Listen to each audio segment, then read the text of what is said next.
Adopté. Sur l'article 12, j'ai comme inscrit Madame Gueugnaud.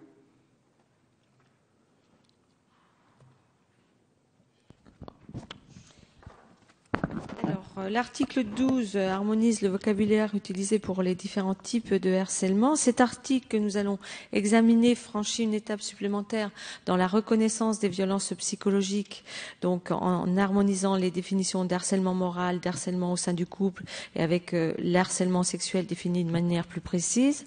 La loi de 2010 introduit la notion de violence psychologique aux violences faites aux femmes. Il s'agit d'un point très important. Si les coups laissent des traces, il n'en va pas de même pour les violences psychologiques, plus difficiles à attester, à évaluer et qui posent la question de la preuve. En effet, un médecin peut, sur un certificat médical, constater un état de détresse psychologique, mais ne peut le mettre en lien avec d'éventuelles violences par écrit. Ces violences qui ne sont pas physiques, qu'elles soient psychologiques, symboliques ou économiques, font aussi des ravages et rendent surtout de plus en plus difficile la parole de la victime. Le premier pas pour sortir de ce piège vicieux.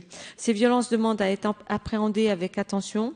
C'est l'objectif de l'article 11 bis que nous venons d'examiner avec la prise en compte des SMS, des MMS, loin d'être anecdotique pour les procédures à venir, mais aussi l'objectif d'autres articles à venir sur le cyberharcèlement, notamment les violences psychologiques sont des violences à part entière et nous devons aussi protéger ces femmes, les protéger encore mieux. Merci. Je mets aux voix l'article 12 qui est pour, contre, il est adopté.